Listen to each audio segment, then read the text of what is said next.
커다란 창문을 열고 난 그냥 영화를 보네. 창밖의 영화. 아, 여러분. 짜증나요. 미세먼지 때문에. 제가 짜증으로 오프닝을 열면 안 된다는 거 알고 있지만 하소연을 좀 하고 싶었습니다. 창밖에 영화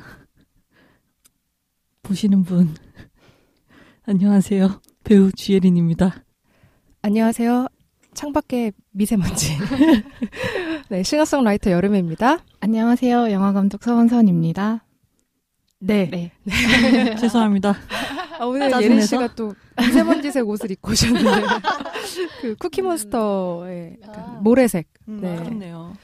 아 진짜 심했죠. 너무 심해서. 저는 너무 우울해졌었어요. 밖에 진짜. 못 나가니까. 그러니까요. 네. 그래도 오늘은 조금 조금 낫다고 하더라고요. 가셨다고 하더라고요. 네, 저희랑 다 같은 마음일 것 같아요. 한국에 듣고 계시는 분들은. 네. 네, 빨리 미세먼지가 갔으면 좋겠네요. 두 분 잘 지내셨나요? 네. 네. 저희가 좀 큰일을 치렀죠. 그렇죠. 네, 며칠 전에. 네. 그러네요. 예, 뭐 하셨죠? 선 감독님? 오늘이 녹음이 목요일이죠. 네. 저번 주 일요일에 단편 영화를 찍었죠. 제가 나왔죠. 주연 주예린, 감독 서은선. 예. 그 스텝. 스텝 여름에. 네. 저 두 분 영화 찍는 거 처음 봤는데 영화 현장 자체를 제가 처음 가봤는데 네. 저 진짜 너무 놀랐어요. 그래요? 오늘 길게 얘기는 못하겠지만 네, 진짜 많이 느끼고 좀 신기했어요, 저는. 그렇군요. 네. 예린 씨 어쩜 그렇게 NG를 네. 하나도 안 내시더라고요. 네. 너무 신기해요, 그런 게. 대사 길잖아요. 어떻게 안 틀리지? 원래 그래요? 근데 대사 NG 내는 경우 많이 없죠. 그쵸? 네. 그래요? 네. 그렇다고 합니다, 여러분. 네. 정말 느낌이 안 살아서 다시 찍는 거지 틀려서 그런 게 없더라고요. 너무 신기했어요. 그런 것도. 소감을 한번 들어볼까요? 영화 촬영 어떠셨어요? 저는 촬영 자체를 조금 오랜만에 한 거였어요. 그래서 이렇게 조금 낯선 기분이 들면 안 되는데 하면서 좀 걱정을 초반에 하면서 들어간 부분이 있었거든요. 근데 다행히도 이제 조금 익숙해지고 상대 배우분이랑 저는 제 기준에서는 너무 호흡이 잘 맞았었어요.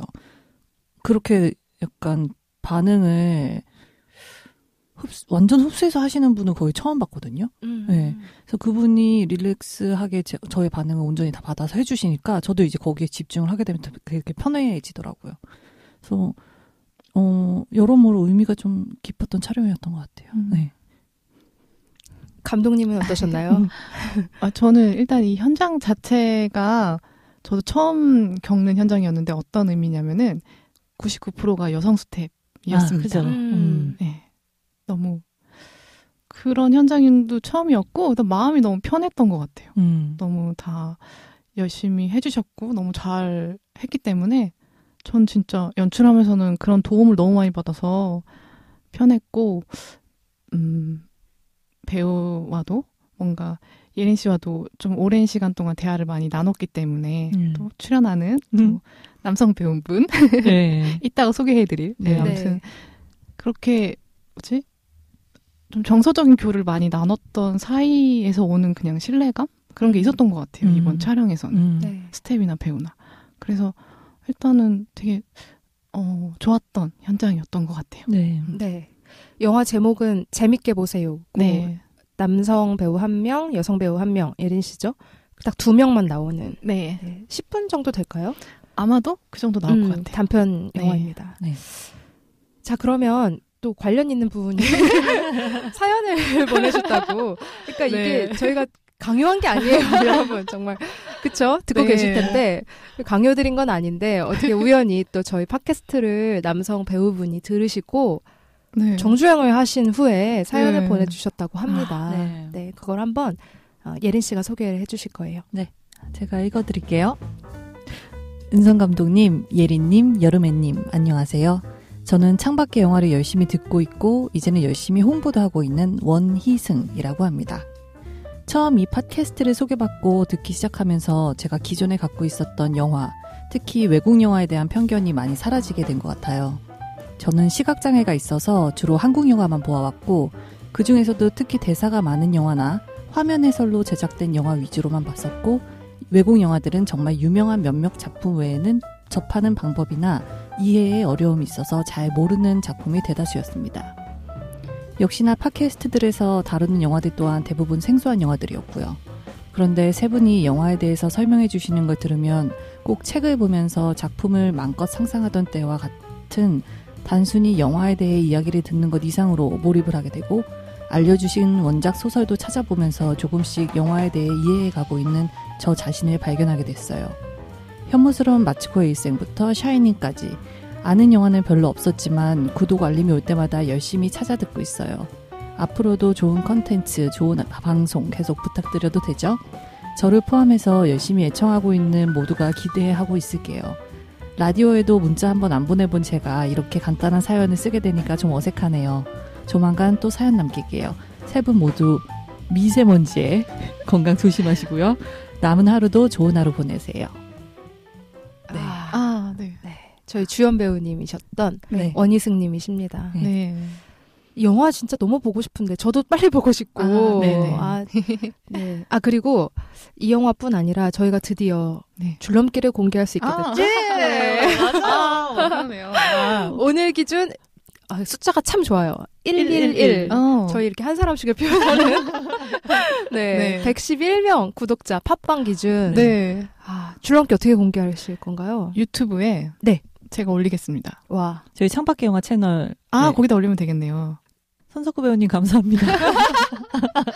저희가 그 93명에서 굉장히 허덕허덕대면서 그 7명을 간절히 기다렸는데 손석구 배우님이 출연하신 이후 하루 만에 100명이 넘었죠. 네. 와.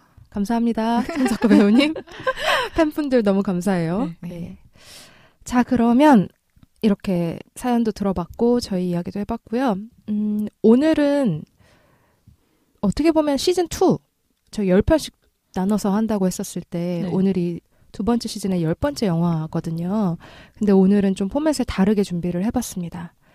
제목은 보셨겠지만 바로 두 편의 영화를 묶어서 저희가 진행을 하려고 하는 건데요.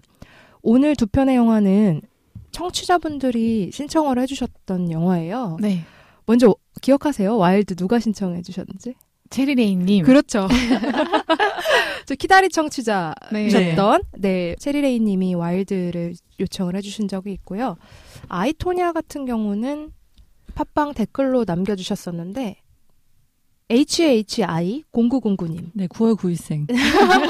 로 추정되는 신청해 주셨던 아이토냐 두 개를 묶어서 진행을 해보겠습니다. 이 외에도 신청해 주신 영화들 다 다룰 거니까 조금만 기다려주세요. 네, 이렇게 해서 저희도 처음 하는 방법이라 이게 어떻게 될지 참 그러네요. 그러게요. 저희가 이렇게 두 편을 묶어서 하는 이유는 이 토냐와 주인공 셰릴, 와일드의 주인공 셰릴이 공통점이 굉장히 많은 여성들이에요. 네. 그래서 같이 얘기를 해보면 좋겠다라고 생각을 했습니다. 오늘 진행은 줄거리는 없고요. 약간 위키피디아 같이 창녕 위키. 그래서 이 토냐와 와일드의 주인공 셰릴을 저랑 예린 씨가 각각 소개를 준비를 해봤어요. 위키피디아 식으로. 네. 각자 어떻게 준비했는지 몰라요. 너무 궁금해요. 네. 그래서 토냐부터 한번 알아볼게요. 토냐부터요? 습니다. 할까요? 네, 그럼 일단 간단하게 영화 소개해드리면 아이토냐는 2017년 영화고요. 감독은 크레이그 질레스피. 각본은 스티븐 로저스라고 하는데 제가 본 건 스탠맘 각본가더라고요. 그리고 배우는 마고 로비, 앨리슨 제니, 이게 모녀 관계고요. 세바스찬 스탠입니다. 여기서 앨리슨 제니는 아카데미 조연상을 수상을 했어요. 연기 너무 좋아요. 엄마요? 엄마. 미쳤지. 새를 기르시는 엄마인데 네, 그러면 이제 토냐에 대한 토냐 피디아. 근데 토냐 위키라고 해야 되나? 한번 들어가 볼까요? 네. 이름부터. 네. 이름 토냐 하딩. TONYA HARDING. 나이는 이게 저희가 사실 검색하도 나오잖아요. 실존 인물이기 때문에. 그렇죠. 근데 영화에 있는 걸로만 저도. 무조건 썼어요. 나이는 제대로 정확히 나와 있지 않습니다. 그냥 40년 전, 영화에서 40년 전에 나이가 미국 나이 4살이에요. 그러니까 우리나라 나이 한 5, 6살? 그렇게 추정했을 때 2017년 영화니까요. 이미 2년 전 영화고 그러면 46살. 2년 미국 전에 나이 46살이 되었겠죠. 가족관계 엄마 라보나 하딩 그리고 아빠. 하지만 이혼을 합니다. 파트너이자 전 남편 제프 기룰리 JEFF. 네, 토냐의 어린 시절 말씀드릴게요. 토냐 하딩은 경제적으로 어려운 가정에서 태어났다. 스케이팅에는 4살 때부터 영재적인 재능을 보여줬는데 토냐의 엄마는 코치를 협박하다시피 하며 토냐를 가르치게 하였다. 6, 7살쯤 토냐의 어머니와 아버지는 이혼하셨다. 알코올 중독, 니코틴 중독에 폭력적이기까지 한 엄마에 비해 아버지는 꽤나 다정한 분이었다. 자신의 인생에서 생긴 많은 사건들에 대해 내 잘못이 아니다라는 말로 자신을 방어하곤 하는 토냐는 아버지가 자신을 떠나던 날에는 처음으로 내가 잘못했어요 라고 스스로를 책망하는 말로 아버지를 붙잡으려 한 적이 있다. 하지만 아버지는 토냐 엄마를 떠난다. 아버지가 떠난 후 엄마의 폭력성은 더욱 짙어졌고 식사 도중 칼을 던져 토냐의 팔에 칼이 꽂히는 사건이 벌어진다. 이 사건 이후로 토냐는 독립하여서 연인이었던 제프 길룰리와 동거를 시작하고 곧 결혼한다. 토냐의 커리어 4살 때 스케이팅을 본격적으로 시작 6개월 후에 스케이팅을 하고 처음으로 나간 시합에서 1등을 합니다. 그 뒤로도 계속해서 큰 경기에 출전을 하지만 실력에 비해서 좋은 평가를 받지는 못하는데요. 가난하고 폭력적인 가정에서 자란 토냐 하딩이 미국 최고의 인기 스포츠의 대표 얼굴이 되는 것을 빙상연맹과 국가에서 의도적으로 배제하였다는 시선이 있습니다. 1991년 세계 선수권 대회에서 미국 선수 최초로 트리플 악셀을 성공하고 은메달을 따서 스타덤에 오르지만 바로 다음 해인 92년 동계올림픽에서 치명적인 실수를 하고 하향세를 타기 시작합니다. 그래서 결국에 사실 커리어적으로 되게 인상 깊은 그 정점? 네, 그거는 은메달 하나더라고요. 네. 네. 주요 사건을 말씀을 드릴게요. 94년 동료이자 라이벌이었던 낸시 캐리건을 심리적으로 공격하기 위해 협박 메일을 보내기로 전 남편 제프와 함께 모략을 꾸밉니다. 네. 하지만 협박 메일에서 그치기로 했던 사건은 물리적인 폭력으로 이어져 낸시 캐리건은 무릎을 크게 다쳐 전국적인 뉴스거리가 됩니다. 경찰의 수사 끝에 제프는 유죄 판정을 받아 복역을 하게 되고요. 토냐는 스케이터로서의 삶을 마감하게 됩니다. 네. 여기까지 정리를 해봤어요.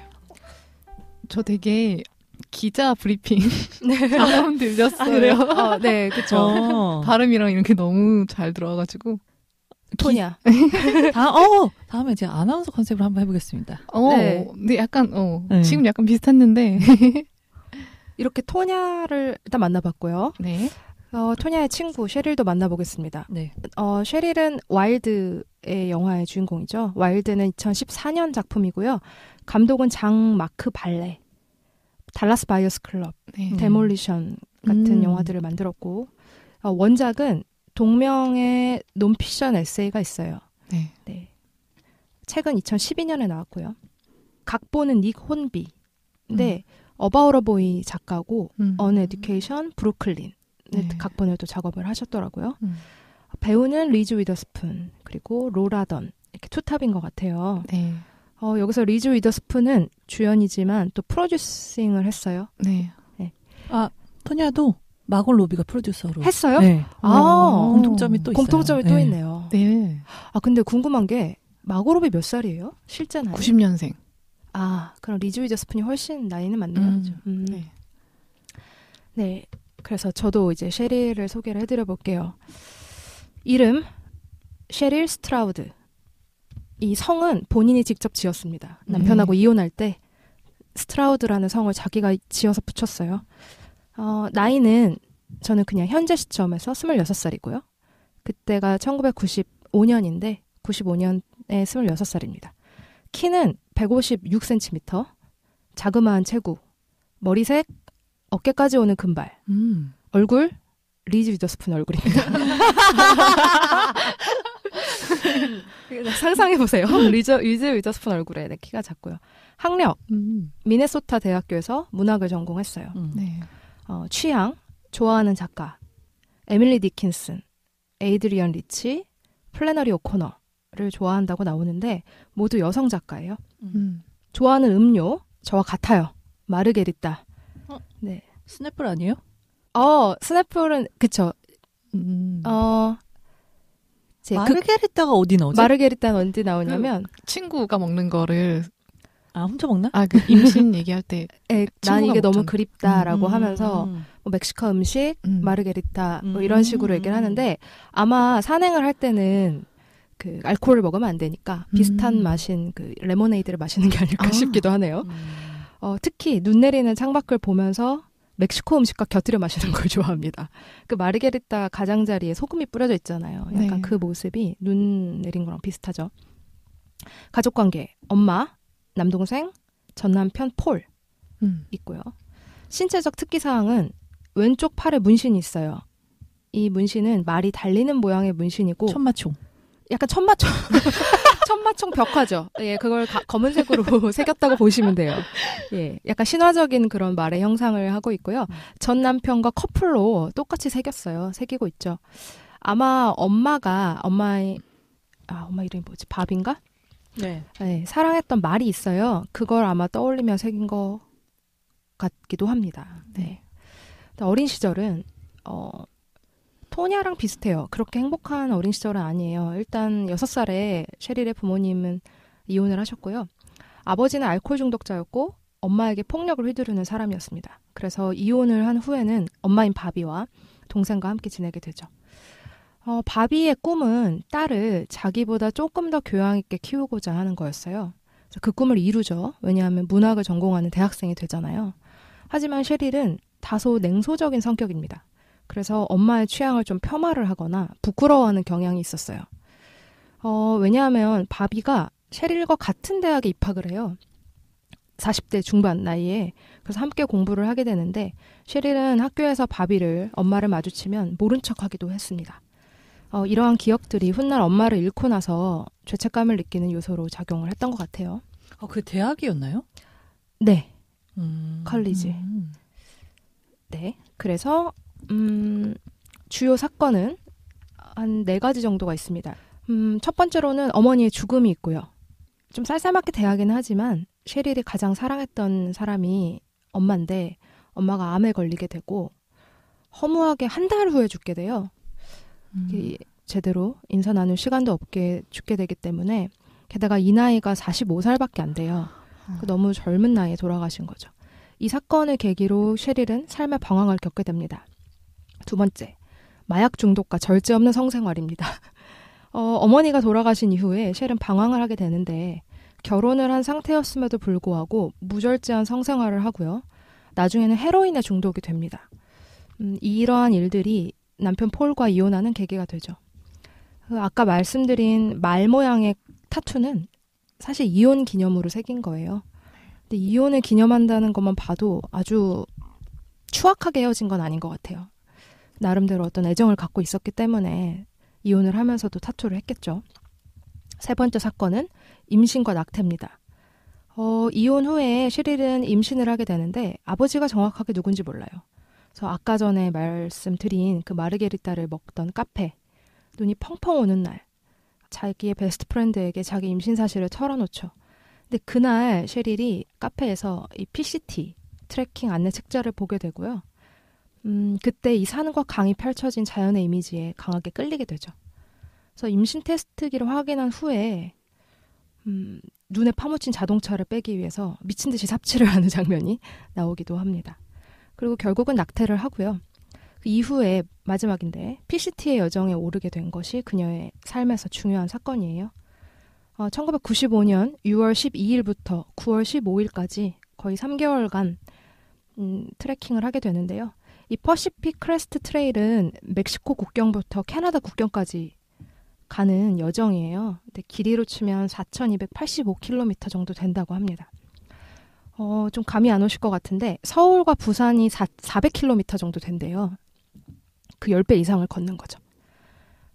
그래서 이 와일드라는 영화는 셰릴이 홀로 겪어내는 PCT의 여정. 이게 주된 내용이라고 보시면 됩니다. 네, 여기까지가 셰릴. 네. 저는 굉장히 중요한 걸 하나 빼먹었네요. 네. 남편 제프의 폭력성. 보면 나이가 비슷해요. 20대 중반이었을 거예요. 토니아에서 25살로 나오죠. 94년도에. 엄마 나 25이야 이러지 않나요? 23이야 이러나? 마지막에 25. 네. 그러니까 이 두 주인공이 1살 정도 차이 나는 것 같고요. 네. 그리고 시기도 23이다. 죄송해요. 네. 23이라고 네. 하나요? 네.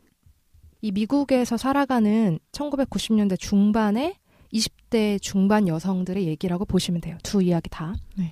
그리고 아이토니아와 와일드의 그 해에 매우 인상적인 사건. 미국인들이 가장 인상적이라고 생각하는 사건이 나와요. 둘 다. 혹시 캐치하셨어요? 네. 뭐였죠? 낸시. 말고. 둘의 공통적으로 토니아와 셰리는 서로 모르는 사이지만 그 해에 미국을 발칵 뒤집어 놓은 사건이 클린턴? 아니요. 오제이 심슨.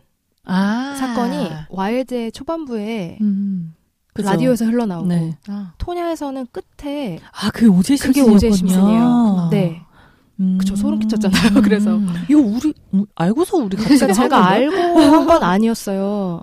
근데 이제 둘 다 고생한 미국 여성이고 20대 여성이라서 한번 비교를 해보려고 했는데 전혀 전 시기는 몰랐거든요. 근데 94, 95년에 그 오제이 심슨이 잡히고 그다음에 재판이 끝나는 게 94, 95년이에요. 근데 그게 딱 와일드와 토니아를 관통하는 사건으로 등장을 하더라고요. 신기하다. 신기하죠.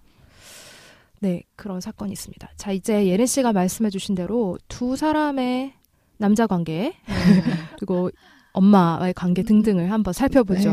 네, 토니아의 먼저 남자 이야기부터 들어볼까요? 길룰리.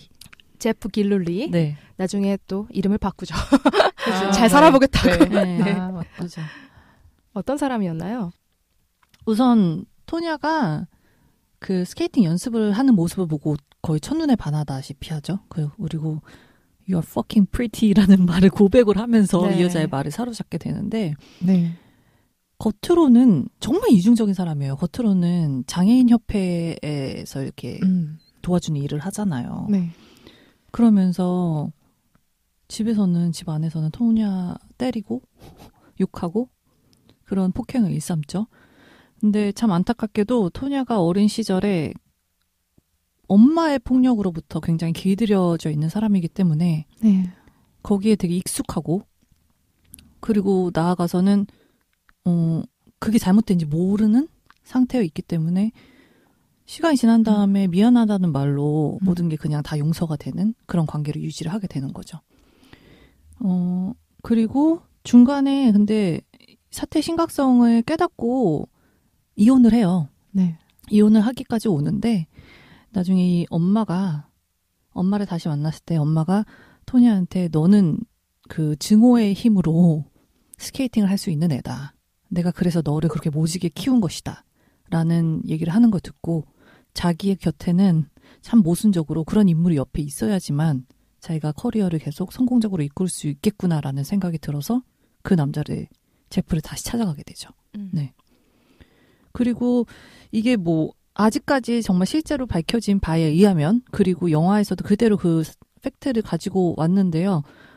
그 낸시 캐리건의 무릎을 아작낸 그 사건이 토니아는 관련이 없는 걸로 관련이 만약에 있다면 초반에 협박 메일을 보내기까지만 알고 있었던 것 그런데 그걸 방관했었던 것까지만 이제 죄로 추정이 되고 실제적으로 그 범죄에 가담은 하진 않은 걸로 그렇게 판정이 났는데 이걸 제프가 자기 덜 떨어진 친구한테 의뢰를 한 거잖아요. 네. 실제 모습도 나오는데 끝에 정말 배우도 너무 연기를 잘했는데요. 네. 실제 사람이랑 너무 똑같아요. 이게 이따가 다시 얘기할 수 있겠지만 생김새 콧수염 기르고 그 토냐도 막 빠글빠글 머리 촌스럽게 하나로 묶어가지고 스케이팅 하는 거나 의상 낸시 캐리건의 그 하얀색 스케이팅 네. 의상이나 그 토냐의 꽃무늬 화려하고 좀 촌스러운 그런 의상 가지고 다 살려서 연출을 했더라고요. 네. 아무튼 이 제프가 자신의 친구한테 그런 의뢰를 하는 거죠. 모종의 의뢰를 하고 결국 이 여자 낸시 캐리건한테 상해를 입히는 건데 그 이유가 참 이해할 수 없죠. 일반적이지 않죠. 이게 내가 토냐를 사랑하는 방식이다 라는 말을 하잖아요. 네. 결국 그 일을 계기로 실제 사람을 때렸던 이게 실존 사건이에요. 네, 실제로 역대 피겨스케이팅사에서 아직도 회자되는 사건인데 네. 뭐 우리나라로 치면 뭐 마오와 김연아일 수도 있는 근데 미국 내에서 그 라이벌이었는데 그러니까 라이벌의 사주로 상대방의 다리를 린치를 가했다. 네. 이게 실제 사건이 일어난 거죠. 근데 그 가해자들은 그냥 복역하고 끝났어요. 네. 복역하고 이름 바꾸고 행복하게 살아요. 그런데 이 토냐는 복역이 아니라 그냥 영원히 피겨스케이팅을 할 수 없는 영구제명이 당하게 된 거잖아요. 네. 근데 그거는 그냥 사형 선고나 다름이 없는 거죠. 그쵸. 굉장히 가혹한 결과였고요. 그거가 영화의 끝장면에 또 나오게 됩니다. 저는 잠깐만 딴 얘기를 하자면 네. 이걸 마츠코 저희가 다룰 때 네. 연결 컨텐츠로 추천을 해주셨었잖아요. 진짜 되게 많이 닮아있다는 생각이 들더라고요. 그러니까 아빠를 포함한 부모에게서 사랑이 되게 결핍되어 있는 여자가 남자 하나 잘못 만나서 정말 인생 종치는 그런 느낌의 영화잖아요. 네, 연출 스타일은 굉장히 많이 달랐던 것 같은데 저도 마츠코 많이 생각하면서 봤어요. 셰릴의 남자친구와 엄마에 대해서 얘기를 해보겠습니다. 셰릴은 근데 참 슬프네요. 왜냐하면 토냐는 엄마한테 학대를 당하고 전 남편에게 학대를 당하죠. 대물림 되듯이. 근데 셰릴은 엄마가 사랑이 되게 많은 사람이고요. 또 전 남편도 사랑이 많습니다. 두 인물은 불행을 겪지만 그 방식이 좀 달라요. 자기를 파괴하는 방식이 좀 다르다고 할 수도 있겠네요. 일단 셰릴의 엄마는 학대를 당했지만 그거를 대물림 시켜주지 않기 위해서 굉장히 노력을 한 사람인 것 같아요. 자기 자신을 생명을 정말 축소시켜가면서 그 노력한 사람이 아니었을까? 그래서 그렇게 일찍 죽을 수밖에 없지 않았나라는 생각이 들더라고요. 그런 얘기를 하잖아요. 엄마는 왜 그렇게 항상 행복해? 우리 맞아. 아무것도 가진 거 없잖아. 가난하잖아. 맞아. 우리 빚도 많잖아. 그랬을 때 엄마가 뭐라고 하지? 우린 사랑이 많잖아? 이거 아닌가? 우린 아무것도 맞아. 없잖아 하니까 엄마가 우린 사랑이 많잖아 이랬던 것 같은데. 그런 얘기를 하면서 그 엄마가 순간 약간 흔들리는 게 나오면서 이러거든요. 그럼 엄마는 행복해? 그렇게 물었을 때 엄마가 노력하고 있어. 이렇게 얘기를 하는 것 같아요. 그러니까 엄마는 어찌됐든 자식들은 그 상황에 자기가 당했던 그 굴레에서 벗어나게 해주려고 최선을 다했던 인물이고 토냐의 엄마는 아니죠. 하지만 남편이 그래도 끝까지 셰리를 포기 안 하려고 하는 부분이 있죠. 네. 그런데 토냐는 본인의 의지와 상관없이 어떤 범죄 속으로 굴레로 들어가는데 반해서 셰릴은 스스로 좀 자기 파괴의 욕망이라고 해야 되나? 자기 파괴적인 삶으로 걸어 들어가게 돼요. 자, 셰릴은 왜 이런 선택을 했을까요? 저는요. 네. 잘 모르겠거든요. 네. 그래서 사실 와일드가 저한테 막 이렇게 다가오지 않았던 것 같아요. 셰릴이 그런 헤로인 플러스 네. 그런 남자들과의 그러니까 그렇게 애지중지 자기한테 모든 걸 다 사랑을 주기 위해서 거의 자기 인생을 다 바친 엄마가 옆에 있음에도 불구하고 이렇게 삐딱하게 사춘기도 아닌데 여기 토냐에서는 그런 얘기가 나오잖아요. 내 잘못 아니다. 사춘기 잘못이다. 이런 얘기 하잖아요. 근데 지금 그 셰릴은 사춘기도 아닌데 왜 이런 성격이나 행보를 보였을까라는 걸 생각했을 때 그 여자가 가지고 있는 그 고통의 근원을 저는 잘 모르겠는 거예요. 네. 방황의 근원이라고 해야 되나? 네. 근데 셰릴이 방황하게 되는 결정적인 이유가 엄마의 죽음 이후로 그렇게 상황이 펼쳐지지 않나요? 그러니까 그런 엄마의 사랑을 못 받아 줬던 살아 있을 때도 못 받아줬던 못 받아줬던 네, 그런 거는? 행동. 그러니까 자기 스스로 파괴적인 그런 행동의 원인. 추측할 수 있는 거는 여러 개 있을 것 같아요. 왜냐면 아빠한테서의 받은 그런 폭력도 있고, 뭐 예를 들어 그럼에도 불구하고 엄마가 너무 천사같이 구니까 그런 모습이 싫었을 수도 있고, 나는 저렇게 되지 말아야지 뭐 이런 생각을 가졌을 수도 있고, 그러니까 추측할 수 있는 길들이 있는 것 같은데 정확하게 설명된 거는 별로 없는 것 같아서. 그러면 자연스럽게 5차 평을 하면서 영화 얘기를 또 해볼까요? 네. 네. 좋아요. 네. 지금 전체적인 감상도 나오고 있는 상황이니까 우리가 인물에 대해서는 조금 공유를 한 것 같아요. 네. 예린 씨 어떤 거예요?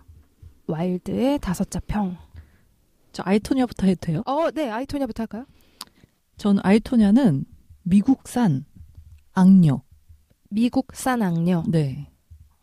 또 저랑 겹치는군요. 저는 악녀 만들기.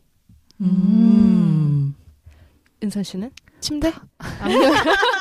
악녀의 침대. 미국산 침대. 침대에 나오나? 많이 나오죠. 네, 저는 다큐 심리극. 다큐 심리극. 또 형태로 감독님의 이제, 네. 다큐 심리극. 또 창작자의 입장에서 5차 평을 해주셨고요. 와일드 해볼까요? 네. 와일드. 미국 산악녀.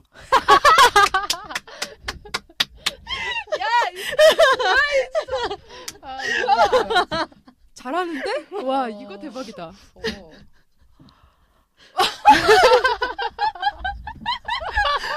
괜찮았어요? 이거 진짜 터지네요. 네. 어떻게 재밌다. 생각했네? 미국산 악녀하고 미국 산악녀. 진짜. 저는 다릅니다. 진짜, 네, 와일드. 걷는 일의 힘. 네. 은선 씨는? 저는 다정한 침대. 진짜 이거를 아까 전에도 초반에 만났을 때 예린 씨한테 이거 못하겠다고 뭐 생각이 안 난다고 했는데 지금 불꽃 같은 삶. 네. 막 지어냈고요. 이거 다음 주에 또 쓸 수 있을 것 같아요. 토니아에도 쓸 수 있잖아요, 이거는. 네. 이거는 모든 영화에 마치컷 아니냐고. 네. 네, 불꽃 같은 삶. 자, 이제 5차 평에 대한 얘기를 예린 씨부터 들어볼게요. 저는 사실 이거 쓰면서 여름애님한테 물어보고 싶었어요. 왜냐하면 예전부터 해서 악녀라는 거에 대한 발언을 많이 하셨잖아요. 언급을 많이 하셨는데 저는 평소에 악녀라는 거에 대한 깊은 고민? 궁금증을 별로 안 가지고 있거든요. 그래서 제가 여기서 쓴 악녀의 의미는 그냥 보편적으로 사람들이 알고 있는 얕은 의미의 악녀인 것 같아요. 그리고 이게 철저히 미국적인 시점에서 만들어진 악녀 컨셉이라고 생각을 했거든요. 이 인물이. 그리고 이 영화 자체도 국가 자체가 그거에 대한 책임이 있다는 이야기를 조금 하는 것 같아요. 이 사람이 진짜 악녀이냐 아니면 그래서 낸시가 엄청난 희생자이냐 여기에 집중하지 않고 그냥 보여지는 팩트들만 객관적으로 서술을 하고 그거에 대한 해설을 관객들한테 되게 전적으로 맡긴 것 같은 느낌이 들었어요. 그래서 이거를 쓰면서 여름애님이 그동안 여러 영화를 다루면서 악녀에 대한 얘기를 하시고 그거에 대해서 비판적인 시각이나 그런 거에 대해서 얘기를 하셨는데 그리고 여름애님만의 악녀에 대한 정의를 가지고 있으신 것 같고 그래서 그거 좀 궁금해졌어요. 은선 씨 얘기도 들어보고 해볼까? 악녀라는 거에 대해서 네. 갖고 계신 생각 있어요? 불꽃 같은 악녀. 약간 통키도 생각나고. 악녀. 저는 되게 흥미있는 캐릭터죠, 악녀. 특히 저는 그 한국산 악녀. 미국산 악녀도 있고, 그죠? 네. 한국산 악녀도 있죠. 네, 진짜 약간 나라마다 다른 느낌으로도 갈 수 있을 것 같아요. 그러면 저 갑자기 그냥 생각나는 거는 우리나라 고전 영화인데 김기영 감독의 하녀. 좋아요. 네. 거기에 나오는 그 여성 캐릭터 굉장히 특이하잖아요. 악녀라고 보면 또 악녀라고 볼 수 있죠. 어쨌든 그 가정을 좀 파탄낸, 좀 희생된 악녀이긴 하지만. 뭐 그런 것도 있고 사회적인 맥락 속에서도 읽힐 수 있는 캐릭터일 것 같기도 하고 또 관계에 있어서도 그렇고 네, 저는 되게 굉장히 좀 재밌어하는 캐릭터인 것 같아요. 악녀라는 캐릭터는. 그 공포 영화의 희생자처럼 악녀도 사회적 무의식하고 전 관련이 좀 있다고 생각하는 편인 것 같아요. 근데 제가 그 악녀 약간 마녀 악남 없잖아. 악남. 그죠. 근데 악녀라는 말은 있잖아요. 그리고 우리 옴므파탈 얘기했지만 이 판무파탈보다 옴므파탈이 좀 더 쿨해 보이는 거 있는 것 같아요. 판무파탈은 이렇게 불온해 보인다고 하면 옴므파탈은 좀 더 섹시하다고 생각될 수도 있고 악남은 없죠. 그러니까 저는 그 여성이 어떤 잘못을 저지를 때 그게 남성보다는 확실히 조금 더 자극적으로 소비되는 경향이 있는 것 같아요. 예를 들어 토냐의 삶을 봤을 때 토냐가 잘못한 게 뭐가 있을까요? 그러니까 그 협박 메일을 보낼 수도 있다는 거 알았다는 것까지만 친다면 토냐는 철저하게 희생자예요. 삶에서. 그죠. 그럼에도 불구하고 우리는 토냐라는 사람을 악녀라고 부르는데 주저함이 없죠. 왜냐하면 눈이 올라가 있고 그리고 욕설을 잘하고 남자가 한 대 때리면 또 맞서서 싸우려고 하고 근데 이거를 그냥 남자로 바꾸면 어떻게 되냐면 어떤 남자가 셰릴이나 토냐처럼 행동을 하잖아요. 그러면 그거는 전혀 악인으로 보이지 않아요. 그러니까 똑같은 일을 남성과 여성이 저질렀을 때 사회적인 시선이 훨씬 더 여성에게 가혹한 거를 많이 느껴요. 네. 근데 그거를 좀 더 과장해서 보여주는 게 영화 속의 악녀들인 것 같아요. 그래서 저는 이제 악녀 만들기라 했는데 이 토냐는 실존 인물이고 실제로도 미국 사회에서 악녀로 굉장히 몰아가서 네. 아이의 그녀의 인생을 파탄을 내는 과정까지 가잖아요. 네. 근데 과연 그녀가 그렇게 삶을 그렇게 다 버려야 될 만큼 무엇을 잘못했는지 그리고 그거를 소비하는 사람들의 심리는 여성이기 때문에 더 자극적으로 느끼는 게 아닐까 이런 생각을 하게 되는 것 같아요. 악녀에 대해서는 제가 지금 준비를 못했는데 네. 그 공포영화의 희생자 그것처럼 좀 생각 정리를 해가지고 분류를 해봐도 되게 재밌을 것 같아요. 그쵸. 저 미국산 악녀, 맞아요. 한국산 악녀. 공포 영화에서도 희생자가 약간 악녀로 표현되는 경우들이 굉장히 많잖아요. 그럼요. 네. 마녀, 그냥 마녀라고 하잖아요. 마녀 사냥이란 마녀 말도 있죠. 근데 그 마녀가 뭐 한 일은 그때 마녀 사냥의 그 어원이 되게 재밌었는데 그거 나중에 그 얘기 설명하면 재밌겠다. 네. 아무튼 예린 씨는 어떠세요? 이 악녀란 영화 속의 악녀를 네. 통해서 네. 혹은 사회 속의 악녀? 네. 평소에 어떤 생각을 갖고 계셨는지? 저는 멋있어요. 멋있다. 멋있다. 멋있다고 생각하는 악녀 캐릭터 누가 있을까요? 그러니까 예를 들어 토니아라고 하잖아요. 그러면은 사람들이 이 사람을 악녀라고 본다는 건 물론 편견 섞인 시선이 가장 많이 거기에 포션을 차지하고 있긴 하지만 그만큼 굉장한 그 존재감. 네. 영향력을 가지고 있는 사람이라는 거잖아요. 여자 한 명으로 인해서 모든 게 전 세계적으로 떠들썩해질 수 있다는 거. 그거 진짜 포텐셜이 장난이 아닌 거라고 생각을 하거든요. 전 약간 멋있다고도 표현할 수 있을 것 같아요. 이런 거 아닐까? 약간 컨트롤하기 힘든 여성.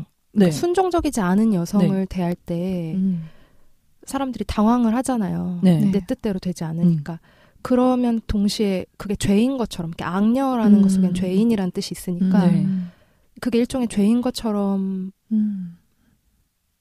덮어 씌운다고 해야 될까요? 그럼으로써 사회에서 제거하려고 하는 걸 수도 있을 것 같네요. 제거시키려고 한다. 그런 여성성을. 그런 여성의 모습을. 네. 이건 또 약간 딴 얘기인데 제가 존 레논을 되게 좋아하잖아요. 네. 존 레논의 전 부인 오노 요코. 저 약간 악녀 이미지가 있잖아요. 있죠. 네. 네. 저 비티즈의 팬으로서 존 레논의 팬으로서 그렇게 생각했을 때 저도 약간 조금 싫은 시선이 있어요. 그럼에도 불구하고 이 여자 때문에 그 세계적인 역사적인 그룹 비티즈가 해체가 되고 너무 신기한 거예요. 어떤 여자이길래? 이 그룹을 해체시킬 수가 있었을까? 어떤 여자였길래 존 레논을 사로잡았을까?라는 궁금증과 흥미로움이 좀 있죠. 네. 보통 악녀라고 하면 악이라는 거가 약간 폄훼하려는 의미가 있는 것 같고 그냥 네. 존재감인 것 같다는 생각도 많이 드네요. 그리고 미국 산악녀는 그거는 와, 진짜. 이거는요, 그냥 웃기려고 만들었어요. 그러니까, 아니, 솔직히 와일드에 대해서 제가 깊이 막 좀 공감을 하거나 네. 동요가 된 지점이 없어서 그냥 표면적으로 보여줬던 거 위주로 해서 저 딴 거 사왔다가 사실 여기서 바로 생각나가지고 바꾼 거거든요. 그래요? 네. 아, 머리가 좋다. 진짜.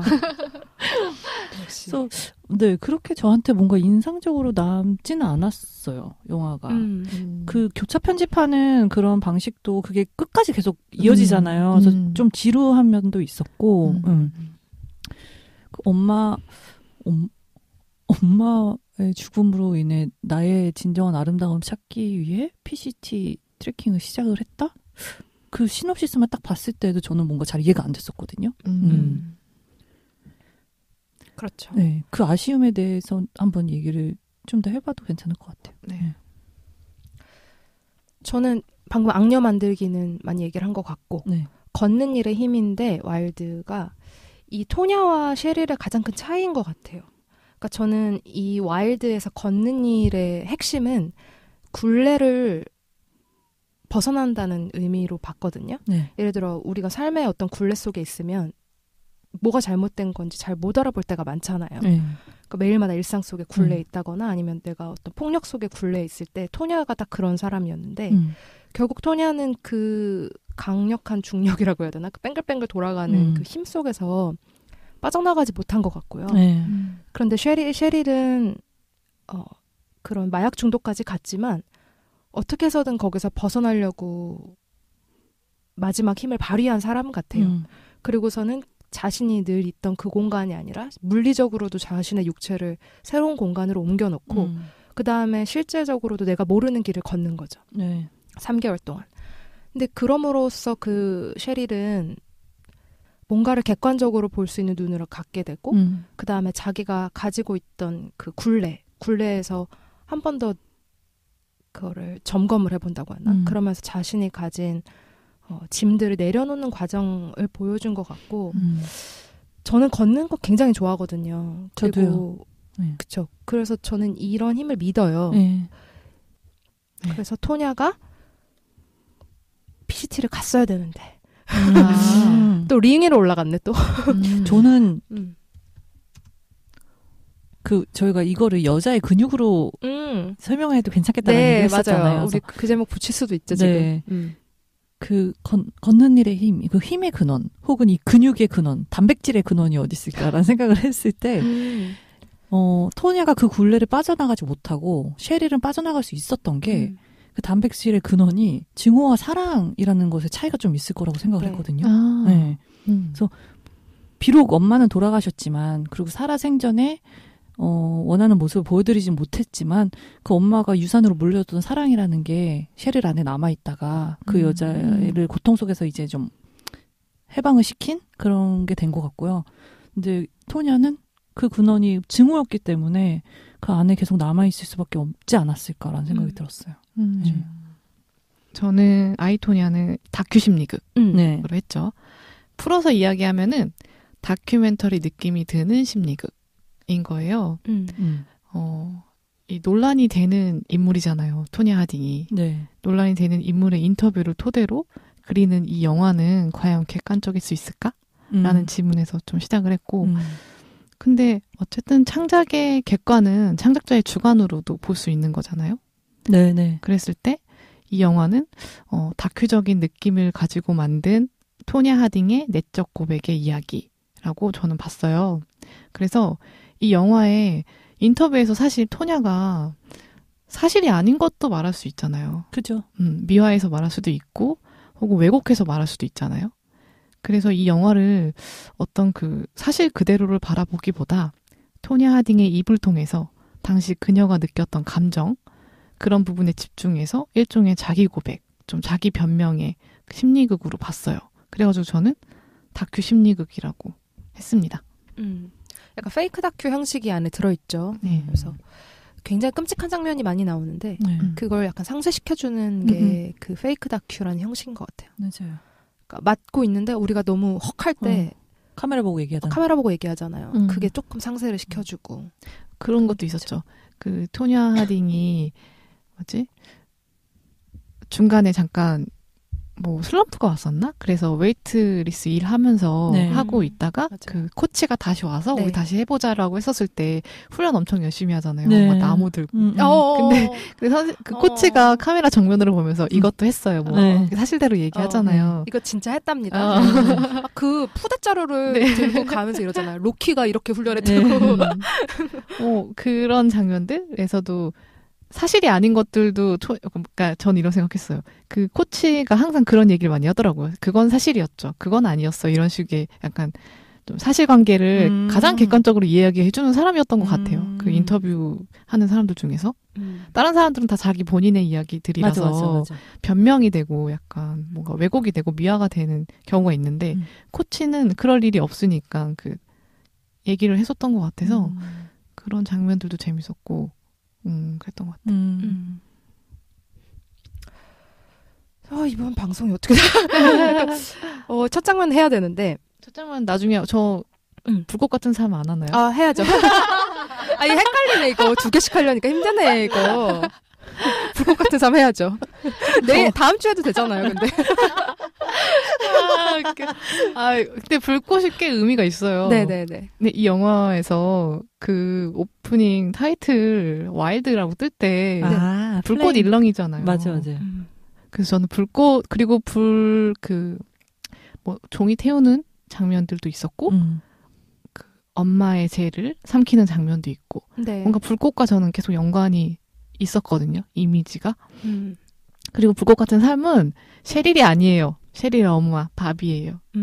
너무 짧게 정말 우리가 불꽃 같은 삶 하면은 굉장히 짧은 시간에 뭔가를 불태우고 이게 뭐 죽음을 맞이하거나 혹은 그랬던 사람들에 대해서 많이 어떤 수식어를 붙이는데 근데 바비는 좀 평범한 여성이었고 엄마이자 아내였고 이렇게 얘기를 하는데 그녀의 삶 또한 저는 어느 또 삶과 다르지 않게 불꽃 같았다라는 생각이 해서 했습니다. 네. 아니 근데 들어보니까 왜 그 인류도 이 불을 통해서 발전했다고 하잖아요. 근데 오스트랄로피테쿠스. 이제 그쪽 잘 모르긴 하는데 근데 예를 들어 이 불꽃 같은 삶을 어머니가 비유를 할 때 토냐는 없고 셰릴한테 불꽃을 전해준 거잖아요. 일종의. 그렇기 때문에 셰릴은 생존할 수 있었던 걸 수도 있고. 와 포장이 되게 좋다. 네. 그러니까 그게 사랑이라고 했을 때. 네. 그러니까 그걸 어쨌든 남겨놓고 불을 남기고 가고 그다음에 그걸 통해서 다시 생존할 수 있는. 불로 인해서 불로 인해서 생존할 수 있었다? 그쵸. 그거 이제 비유하자면. 죽? 죽. 그거 얘기하는. 죽도 있고. 죽도 있고. 아니, 그 1차원적인 불이 아니라요. 지금 불꽃 같은 삶이 엄마가 불일은 아니었잖아요. 그 삶에 그런 불꽃 같은 삶을, 그 셰릴이 일단 이어받았다. 그런 거죠. 그게 셰릴을 다시 살아갈 수 있는 힘의 사랑이죠, 사랑. 네. 그리고 불 켜지는 죽 끓여 먹는 거 말고요. 나 진짜. 근데 영화에서 불 켜지는 장면이 굉장히 많이 등장해요. 네, 맞아요. 스위치가 켜졌다 꺼졌다 이런 느낌들의 편집점들이 많더라고요. 또 낮과 밤이라는 것도 계속 셰릴이 바뀌고. 계속 바뀌고 캠핑을 할 때 그 불이 없어서 처음에 그러니까 찬죽을 먹잖아요. 그 얘기한 네. 거예요. 얼마나 중요해요. 이거 뭐 어거지로 그런 게 아니네. 의미가 그럼요. 있는 의미가 다섯 있었어요. 편이네요. 의미는 발견하기 나름이죠. 네. 괜찮은 건지 모르겠네요. 저희 방송이 지금. 괜찮은 것 같은데 괜찮아요. 약간 너무 순서가 왔다 갔다 해서 그렇지. 길을 지금 우리가 헤매고 있는 살짝 느낌이 드는데 자 그러면 각각의 이제 그 여성들이 어떤 여성인지 살펴봤고 그리고 어머니와의 관계 그리고 차이점도 많이 살펴본 것 같아요. 좀 1대1로 딱 비교를 해보면 엄마의 학대, 엄마의 사랑 그리고 전 남편의 믿음 그래도 전 남편의 또 한 번의 학대 그 다음에 토니안 다시 링으로 올라가서 격투기를 하고 뭐 셰릴은 걷는 순례길을 끝내고 나서 새 삶을 살죠. 그러니까 그녀의 실제 삶을 알아요. 제가 뒤에 어떻게 살았는지. 20센트밖에 없잖아요, 근데 그죠? 굉장히 행복해집니다. 진짜. 실제 삶이 되게 행복하게 잘 풀려요. 책이 되게 잘 됐을 테니까. 그쵸. 근데 그 책은 그때 쓴 게 아니라 2012년에 나왔기 때문에 그녀가 이미 중년이 넘어서 과거의 일을 회고하는 방식으로 쓴 거고요. 그 지나가셨을 수도 있는데 그 다리 위에서 이래요. 나는 4년 후 이 다리 위에서 누군가를 만나 결혼을 하고 9년의 아들을 낳고 엄마와 이름이 똑같은 딸을 낳는다라고 하잖아요. 그렇게 네네. 사는 거예요. 네. 그 20센트밖에 없잖아요. 네. 그래서 자기 물건을 그 중고로 팔아요. 그때 너무 잘생긴 사람이 와서 어떻게? 결혼합니다. 와, 진짜 웬일이야. 진짜 영화가, 그거를 영화로 만들어야 되는 거 아니야? 행복해요. 되게 셰릴은 행복하더라고요. 와이드 2 나오겠네. 근데 아이토니아는 소프트에서 나오겠네. 또 실제 삶이 너무 불행한 게 그 섹스 비디오 네. 그런 것도 유출되고 전 남편 사이에 제프요? 네. 아니 말고 베프. 그 사람이에요. 근데 그 이후에 또 한 번 이혼해요. 또 다른 남편. 결혼 2번. 결혼 3번 하죠. 네. 아이고. 안타까워요.